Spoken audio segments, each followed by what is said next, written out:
At exactly 9 p.m. on May 7, 2025, Rome time, the world turned its eyes to the Vatican, where the chimney on the roof of the Sistine Chapel emitted its first black smoke, signaling that the initial round of voting in the papal conclave had concluded without the election of a new pope.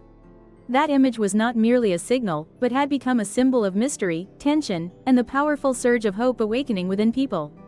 The world's 1.4 billion Catholics are yearning for a new leader to guide the Church through the turbulent challenges of our time. But why does that black smoke ignite our curiosity so intensely? Why does a centuries-old ritual from the 13th century still hold such a powerful allure, compelling even non-believers to stop and watch with rapt attention? And more importantly, is history repeating itself exactly as it did during the three most recent conclaves? Let us embark on a journey of discovery, where our curiosity will guide us through the mysteries of the Sistine Chapel, the profound debates within the Church, and the historical lessons every Catholic faithful should understand. When the black smoke rose from the Sistine Chapel on May 7, 2025, it was more than just a sign that 133. The cardinal electors have yet to reach a consensus, and this raises a major question: is the Church facing a historic turning point? In the Catholic tradition, black smoke signals an inconclusive result, indicating that the cardinals are still engaged in vigorous debate and, at times, disagreement and division. But this very uncertainty only fuels curiosity. Who will be the chosen one in the end? Will the new pope continue Pope Francis's open legacy, or will he steer the Church back toward traditional values? Now, try to imagine yourself standing in St. Peter's Square, amidst thousands of pilgrims, focusing all your attention on the small chimney atop the chapel.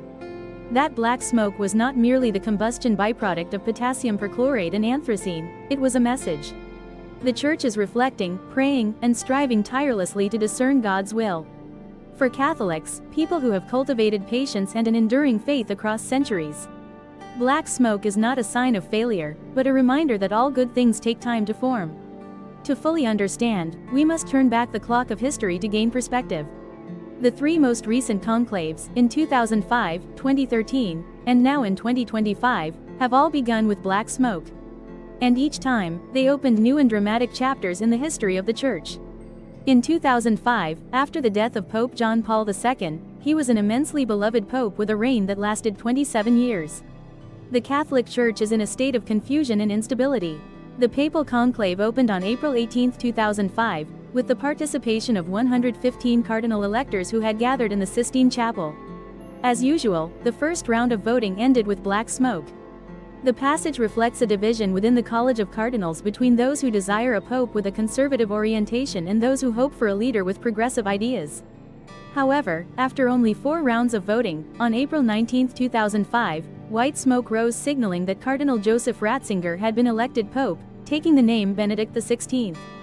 This choice is not entirely surprising, as he was indeed one of the key figures during the papacy of Pope John Paul II. Renowned for his conservative stance and profound theological knowledge, yet his most remarkable trait is undoubtedly his speed. In just 2 days, the Church selected a new pope, at a time when it needed a resolute leader to confront challenges such as the wave of secularization in Europe and a series of internal abuse scandals. What was the lesson from 2005? The black smoke did not represent failure, but rather the very origin of unity.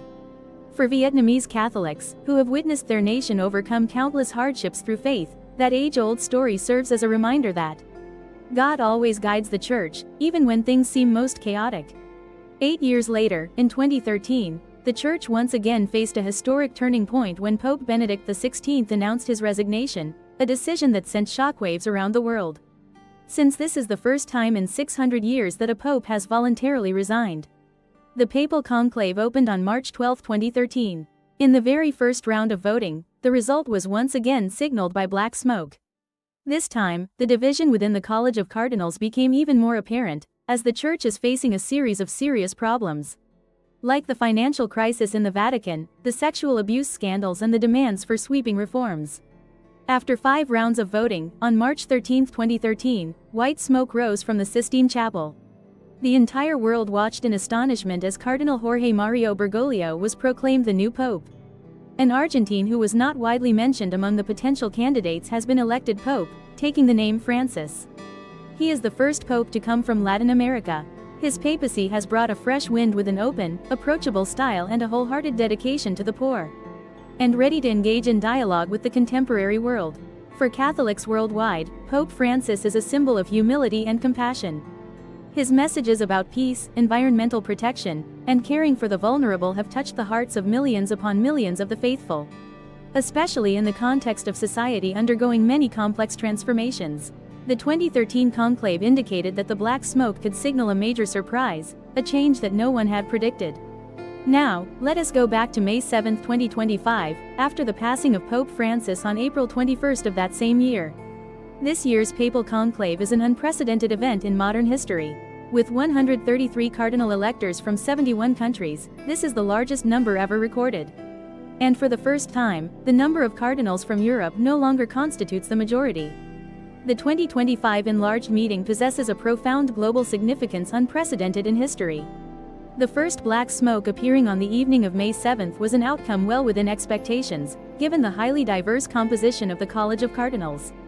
This also means that there are differing perspectives on the future of the Church. So what made the 2025 enclave different? First of all, this is the first time the number of cardinal electors has exceeded 120. According to the provisions of the Apostolic Constitution Romano Pontifici Elegendo *, promulgated in 1975.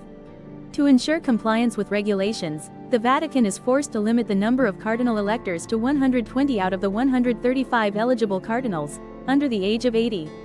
To participate in the voting, this is a controversial move as the selection criteria have not yet been clearly disclosed. Second, Pope Francis's legacy focuses on mercy, church reform, and intercultural dialogue. This is raising a major question: will the new pope continue on that path, or will he lead the church in a completely new direction? The black smoke of May 7, 2025, was more than just the consequence of a failed vote, and also reflects the unprecedented diversity within the College of Cardinals. With 133 cardinals from Asia, Africa, Latin America and only a small portion from Europe. Consistory is a vivid testament to Pope Francis. Pope Francis has appointed 110 of the current 140 cardinals who are eligible to vote. However, this very diversity also poses a significant challenge. How can one reconcile the vastly different perspectives on the role of the Church in the 21st century? Just imagine, a cardinal from the Philippines would likely prioritize addressing issues like poverty and inequality. Meanwhile, a cardinal from Europe is focusing on addressing the issue of declining faith in the West. An African cardinal would likely place great importance on traditional moral values. Meanwhile, a Latin American cardinal is likely to call for continued Vatican reforms in a spirit of dialogue and openness. Black smoke is the message of differences, reminding us that the Church is not a single, unified entity, but a vibrant community where every voice matters and deserves to be heard. If we look back a bit further in history, black smoke is actually not a new phenomenon. Remember that the papal conclave took place from 1268 to 1271 in the city of Viterbo, Italy, when the longest conclave in the Church's history, lasting nearly 3 years, took place. At that time, the cardinals were deeply divided into several factions, between the pro-French faction and the pro-Holy Roman Empire faction, leading to a prolonged deadlock. Having lost patience, the people of Viterbo decided to lock the cardinals in the palace and cut their food rations, removing the roof. The result of these pressures was the College of Cardinals' election of Pope Gregory X. He subsequently issued the papal bull Ubi Periculum in 1274, establishing the framework for the conclave procedure as we know it today. Nowadays, although cardinals are no longer literally confined, the pressure placed upon them remains ever present, and that pressure comes not only from the media or the public, but also by the sacred mission they carry on their shoulders. The search for a pope capable of leading the Church through immense challenges such as climate change, increasing political polarization, and the spread of atheism. For Vietnamese Catholics, despite having endured numerous trials and upheavals, they have always maintained an unwavering faith. The story of Viterbo is a powerful reminder that the black smoke is not a sign of failure, but the beginning of a journey to find a new pope. A journey where faith, patience, and loyalty are the guiding keys. The black smoke incident of May 7, 2025, ignited heated debates across online forums. Not only on social media, this has also spread widely within the global Catholic community. Many people are asking, will the new pope once again be a figure from outside Europe, continuing the spirit of openness and global integration initiated by Duke Francisco? Some notable names being mentioned include Asian Francis, my homie Peter Erdo from Hungary, a man with a profound academic background and extensive experience in pastoral work. Your Excellency Pietro Parolin, an Italian diplomat with a profound understanding of the Vatican Holy See. However, no one can be certain of anything, as the history of papal conclaves has always been full of surprises. Some people have expressed concern that the Church may return to a more conservative stance, similar to that under Pope Benedict XVI. However, in reality, these kinds of debates and expectations are nothing new. At the 2005 papal conclave, there were once high hopes that the new pope would come from Africa or Latin America. But the final result was a German, my friend Joseph Ratzinger. In 2013, few could have predicted that the seldom mentioned Cardinal, Jorge Bergoglio, would make history. He once again became Pope Francis and opened a new, inspiring chapter in the history of the global Church. For Catholics, especially those living in an ever-evolving world yet remaining steadfast in their faith, the controversies surrounding the Black Smoke are not just an internal Vatican affair, but also a profound question about the future of the Church in each country. As the dawn light of May 8, 2025, gradually spread across Tonfio Square, the atmosphere in the Vatican is filled with anticipation and excitement. The Black Smoke was not just the final note of the first voting day in the 2025 presidential election. At the same time, it also opens a new chapter in the quest to find a successor. Pope Francis, the shepherd who has left a profound mark on the hearts of the faithful worldwide. Today, 133 cardinal electors from 71 countries around the world will formally enter the Sistine Chapel, the most sacred place in the process of electing a pope. Here, with earnest hearts, they will pray together, reflect, and cast their votes under the guidance of the Holy Spirit, to wisely identify a leader capable of guiding the Catholic Church through the challenges of the age and fulfilling its mission. For Vietnamese Catholics, particularly those between the ages of 25 and 65, today is not just a monumental day for the world, but also a sacred opportunity to commune, to pray together, to reflect, and to nurture hope for the future of the Church. The second day of the conclave will begin with a solemn Mass in the Sistine Chapel at 7 a.m. Vatican time. This is not merely a conventional religious ceremony. At the same time, it was also a sacred moment when the cardinals prayed together to God. May I be granted the light of wisdom to fulfill the duty entrusted by the Church. The Holy Mandate is a sacred anchor, where the cardinal entrusts his weighty responsibilities and all personal uncertainties into the hands of God, to be ready to answer his call through each vote. For Vietnamese Catholics, the image of the cardinals kneeling in prayer in the Sistine Chapel is an immensely sacred and moving sight. A reminder of the communal prayer gatherings back home, where faith was nourished by sincerity and unity. After the Mass, at around 9 a.m., the cardinals will proceed with the first voting round of the day. According to the Apostolic Constitution Universi Dominici Gregis *, a maximum of 4 ballots may be held in a single day of the conclave.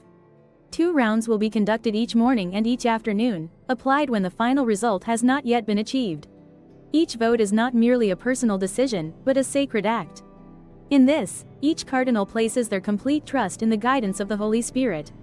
Will the Pope's religion continue to promote development and dialogue? As Pope Francis has demonstrated through his episcopal appointments and his promotion of expanded dialogue with society and civil authorities. However, for those with faith, the Black Plume is not merely an event to watch on television screens or social media pages, and a sincere invitation to prayer. In the coming days, as the cardinals continue their meetings and proceed to cast their votes, each of us is called to offer our heartfelt prayers. May the Holy Spirit enlighten your minds and hearts. Help them recognize the shepherd chosen by God to lead the congregation. Moreover, the Black Smoke also serves as an occasion for each faithful to engage in profound reflection. Does trust, loyalty, and steadfastness still serve as a guiding torch for humanity in the contemporary world?